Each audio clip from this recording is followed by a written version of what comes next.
കരിന്തേളുകൾ വള്ളികരാളികൾ കരിമൂടിയ വേടനിന്തോ നരചോര പറന്ന പെരുമ്പടി നായാടിയ താളം. Hello dears, welcome to the word of epics. Chathan എന്ന സങ്കല്പത്തെക്കുറിച്ച് നമ്മൾ എല്ലാവരും കേട്ടിട്ടുണ്ടല്ലേ? ചാത്തന്മാരിൽ പ്രധാനമായും കേരളത്തിൽ ഉപാസിച്ചു വരുന്ന ചാത്തനാണ് ശ്രീ വിഷ്ണുമായ കുട്ടിച്ചാത്തൻ സ്വാമി. ഇന്ന് ഞാൻ നിങ്ങളോട് ശ്രീ വിഷ്ണുമായ കുട്ടിച്ചാത്തൻ സ്വാമിയെക്കുറിച്ചാണ് പറയാൻ പോകുന്നത്. ഹൈന്ദവ വിശ്വാസവുമായി ബന്ധപ്പെട്ട ഒരു ദേവതയാണ് വിഷ്ണുമായ സ്വാമി അഥവാ ചാത്തൻ. കേരളത്തിലാണ് ഈ വിശ്വാസത്തിന് പ്രചാരമുള്ളത്. ശിവപാർവതിമാരുടെ പുത്രനായിട്ടാണ് പൊന്നുണ്ണി വിഷ്ണുമായ സ്വാമിയെ കണക്കാക്കുന്നത്. അസുര നിഗ്രഹത്തിന് വേണ്ടിയാണ് സ്വാമി അവതരിച്ചത് എന്നാണ് വിശ്വാസം. എന്നാൽ താന്ത്രിക ബുദ്ധമതത്തിൽ നിന്നുണ്ടായ ദേവതയാണ് ചാത്തൻ എന്നും ഇത് ശാസ്താവ് എന്നതിൻ്റെ ഗ്രാമ്യമാണെന്നും അഭിപ്രായമുണ്ട്. ഉഗ്രമൂർത്തിയായ ചാത്തൻ സ്വാമിക്ക് പോത്തിൻ്റെ പുറത്ത് കുറുവടിയുമായി ഇരിക്കുന്ന ബാലൻ്റെ രൂപമാണുള്ളത്. ചേക്കുട്ടി, പറക്കുട്ടി തുടങ്ങിയ മറ്റ് ചാത്തന്മാർ വിഷ്ണുമായ ചാത്തൻ്റെ സഹോദരങ്ങളാണ്. വിഷ്ണുമായ എന്ന ഈ കുഞ്ഞു മൂർത്തിയെ ആരാധിക്കുന്നവർക്ക് സകലമാന ഐശ്വര്യവും ശ്രേയസ്സും മൂർത്തി തന്നെ പ്രദാനം ചെയ്യുന്നതും വാക്കിന് വ്യവസ്ഥ പാലിക്കുന്ന മൂർത്തിയായും ചാത്തൻ സ്വാമി അറിയപ്പെടുന്നു. വിഷ്ണു ചൈതന്യത്തോടു കൂടിയ ഈ മൂർത്തി ആരെന്താവശ്യപ്പെട്ടാലും ചെയ്തു തരുന്നതായും ഉപാസനയുള്ളവർ വിളിച്ചാൽ അപ്പോൾ തന്നെ അവരിൽ വരുന്നതായും ചിലർ രൂഢമൂലമായി കരുതിപ്പോരുന്നു.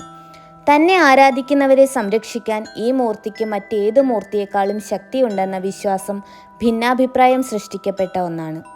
കണ്ണങ്കേരി ഇല്ലം എന്ന നമ്പൂതിരി തറവാട്ടിലെ ഭദ്രകാളി ദേവാലയത്തിൽ ആദ്യമായി വിഷ്ണുമായ മൂർത്തി സ്വയം എത്തി തന്നെയും ദേവിയുടെ കൂടെ ചേർക്കണമെന്നും എന്നാൽ കുടുംബത്തിൽ ഐശ്വര്യം താൻ കൊണ്ടുവരുമെന്നും പിൽക്കാലത്ത് തന്നെ ആരാധിക്കുന്ന വംശപരമ്പരയ്ക്ക് ഒരു പ്രശ്നം വരുമ്പോൾ കൂടെ നിൽക്കാമെന്നും വാക്കുകൊടുത്തു എന്നും പിന്നീട് ഗൗഡസാരസ്വത ബ്രാഹ്മണരിലെ ഒരു ബ്രഹ്മചാരിയായ യാത്രികൻ ഈ ഇല്ലത്തോടൊപ്പം 5 മൂർത്തികളെയും ഉപാസിച്ച് ഏറ്റെടുത്തതായും അദ്ദേഹത്തിൻ്റെ സഹോദരൻ്റെ മക്കളും അവരിലെ ചിലർ ഇന്നും ഒരു കുടുംബക്ഷേത്രമായും ആരാധിച്ചു പോരുന്നതുമായും പഴമക്കാർ വിശ്വസിക്കുന്നു.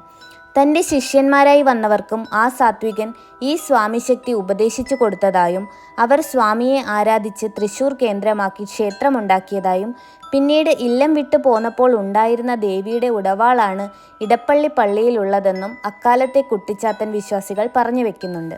ക്രിസ്തുമത വിഭാഗത്തിലെ ഒരു പുരോഹിതൻ ഈ സ്ഥലം പരിശോധിച്ച് ബോധ്യപ്പെടുകയും പിന്നീട് ഇടപ്പള്ളിയിൽ നടത്തിവരുന്ന കോഴിനേർച്ച വിഷ്ണുമായ സ്വാമിയുമായുള്ള ബന്ധമാണെന്നും സൂചിപ്പിക്കുന്ന രേഖകൾ ബ്രിട്ടീഷ് ആധിപത്യകാലത്ത് മോഷ്ടിക്കപ്പെട്ടതായും ആ കുടുംബത്തിലെ ഒരു കാരണവർ 1996 തൻ്റെ സ്നേഹിതരോട് പറഞ്ഞുവെന്നാണ് ഐതിഹ്യം.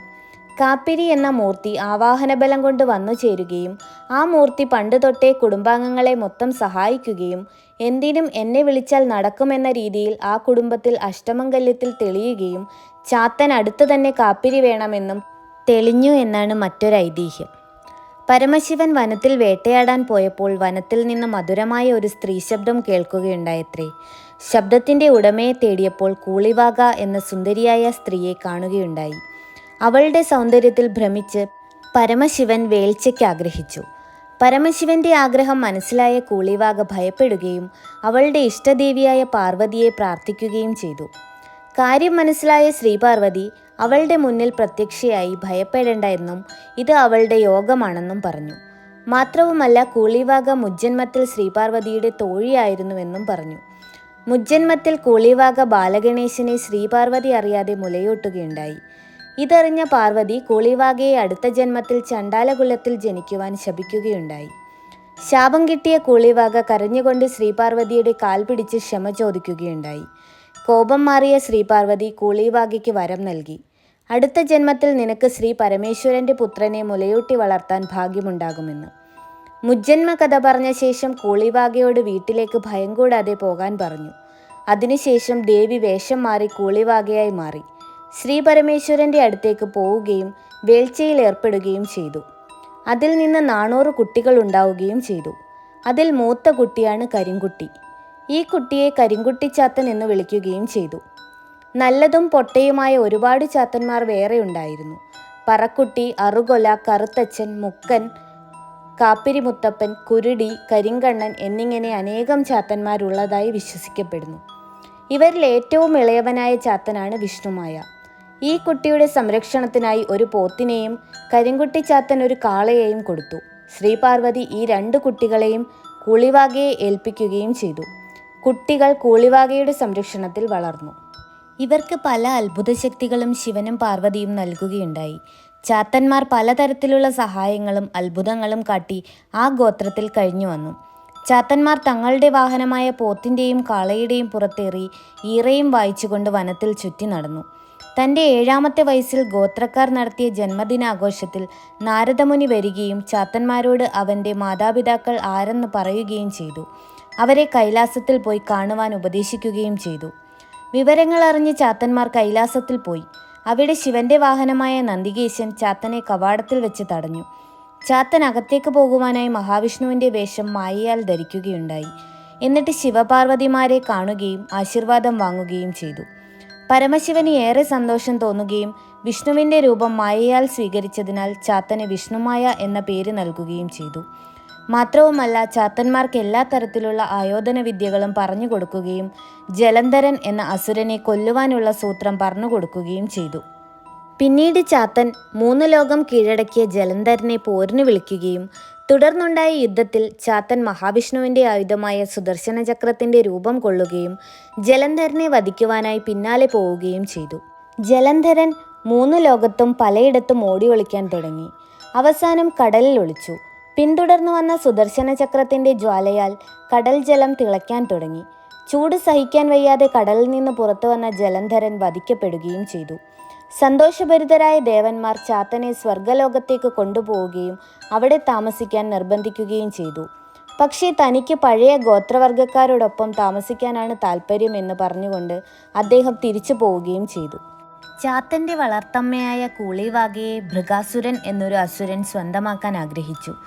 ഭൃഗാസുരനോടും അവൻ്റെ സേനയോടും വിഷ്ണുമായ സ്വാമി തൻ്റെ സഹായിയായ കരിങ്കുട്ടിച്ചാത്തനെയും കൂട്ടി യുദ്ധത്തിലേർപ്പെട്ടു. യുദ്ധത്തിൽ ചാത്തൻ്റെ വിരലിൽ മുറിവേറ്റു. മുറിവിൽ നിന്ന് നിലത്ത് വീണ രക്തത്തിൽ നിന്ന് 400 കുട്ടിച്ചാത്തന്മാരുണ്ടായി എന്നും ഭൃഗാസുരൻ പ്രയോഗിച്ച 10 ബ്രഹ്മാസ്ത്രങ്ങളും 10 കുട്ടിച്ചാത്തന്മാർ വിഴുങ്ങി ആത്മാഹൂതി നടത്തുകയും ചെയ്തു. ശേഷിച്ച 390 കുട്ടിച്ചാത്തന്മാർ എല്ലാ സേനയെയും ഇല്ലാതാക്കുകയും ഭഗവാൻ ചാത്തൻ സ്വാമി കുറുവടികൾ ഉപയോഗിച്ച് ഭൃഗാസുരനെ വധിക്കുകയും ചെയ്തു. കേരളത്തിൽ മന്ത്രവാദികൾ കുട്ടിച്ചാത്തൻ എന്ന മൂർത്തിയെ ആരാധിച്ചിരുന്നു. വടക്കൻ മലബാറിൽ ശിവപാർവതിമാരുടെ മകനായ കുട്ടിച്ചാത്തനെ ആരാധിച്ച് കുട്ടിച്ചാത്തൻ തെയ്യം കെട്ടിയാടുന്നു.